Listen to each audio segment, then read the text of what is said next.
रामायण की महान गाथा में खड़े हैं ऋषि शरभंग। वो अटूट भक्ति और आध्यात्मिक शक्ति का एक चमकता हुआ उदाहरण है।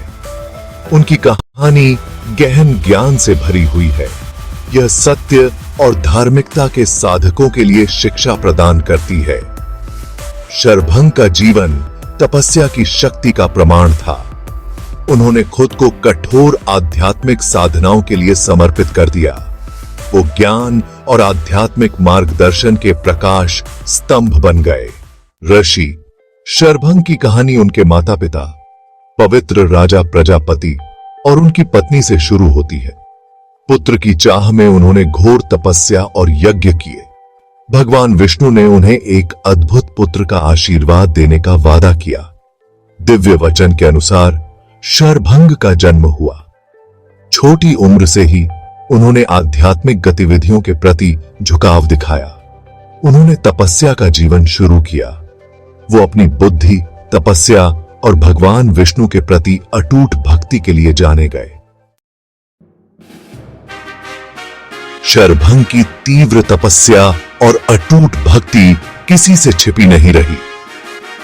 ऋषि की तपस्या से प्रसन्न होकर भगवान विष्णु उनके सामने प्रकट हुए। दिव्य उपस्थिति ने शरभंग को अपार खुशी और कृतज्ञता से भर दिया। भगवान विष्णु ने शरभंग को वरदान दिया। उन्हें किसी भी इच्छा पूर्ति की पेशकश की। हालांकि सांसारिक इच्छाओं से विरक्त शरभंग ने कोई भौतिक संपत्ति या शक्ति नहीं मांगी। इसके बजाय उन्होंने अपनी एकमात्र लालसा व्यक्त की, सदा दिव्य उपस्थिति में लीन रहने की। भगवान विष्णु ऋषि की निस्वार्थ भक्ति से प्रभावित हुए और मुस्कुराए। उन्होंने शरभंग की इच्छा पूरी की। उन्होंने एक भविष्यवाणी भी की। भगवान विष्णु के ही अवतार भगवान राम अपने वनवास के दौरान शरभंग से मिलने आएंगे। इस भविष्यवाणी ने शरभंग को प्रत्याशा से भर दिया। वो जानते थे कि दिव्य अवतार से मिलना उनकी आध्यात्मिक यात्रा में एक महत्वपूर्ण उपलब्धि होगी। साल बीतते गए और शरभंग अपनी कठोर साधना में लगे रहे। उनका हृदय भगवान राम के आगमन की प्रत्याशा से भरा हुआ था। एक दिन उनका इंतजार खत्म हुआ। भगवान राम अपनी पत्नी सीता और भाई लक्ष्मण के साथ शरभंग के आश्रम में पहुंचे। ऋषि ने अति प्रसन्नता से दिव्य अतिथियों का स्वागत किया। उन्होंने उन्हें फल और जल अर्पित किया। भगवान राम के साथ आध्यात्मिक प्रवचन में शामिल हुए।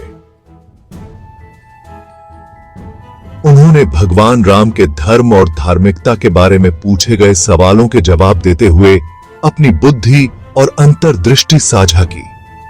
भगवान राम शरभंग के ज्ञान और भक्ति से बहुत प्रभावित हुए और आश्रम में कई दिन बिताए।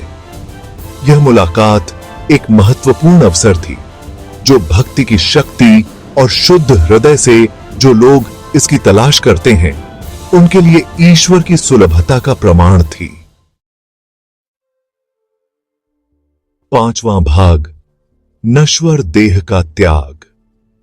शरभंग का गौरवशाली प्रस्थान। भगवान राम ने शरभंग की अपने नश्वर शरीर को त्यागने की इच्छा को भांप लिया। ऋषि ईश्वर में विलीन होने के लिए व्याकुल थे। भगवान राम ने उन्हें शुभ मुहूर्त का ज्ञान दिया। शरभंग ने दिव्य अग्नि में प्रवेश करने का फैसला किया। भगवान राम, सीता और लक्ष्मण को साक्षी मानकर शरभंग ध्यान में बैठ गए। दिव्य अग्नि ने उनके भौतिक रूप को अपनी चपेट में ले लिया। आग से एक दीप्तिमान रूप निकला, जो मुक्ति का प्रतीक था। देवताओं ने फूलों की वर्षा की। आकाश दिव्य संगीत से भर गया। भगवान राम और उनके साथियों ने श्रद्धांजलि अर्पित की। 6ठा भाग, दृढ़ता की शक्ति। शरभंग के जीवन से सीख। ऋषि शरभंग का जीवन आध्यात्मिक साधकों के लिए गहन शिक्षा प्रदान करता है।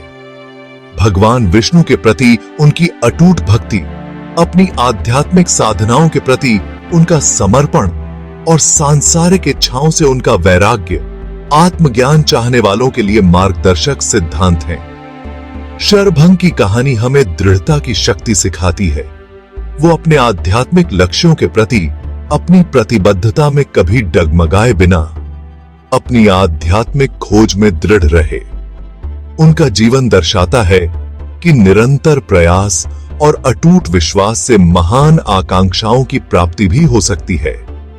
इसके अलावा शरभंग का जीवन वैराग्य के महत्व पर प्रकाश डालता है। वो भौतिक संपत्ति और सांसारिक सुखों से अनासक्त रहे और अपनी आध्यात्मिक उन्नति पर ध्यान केंद्रित किया।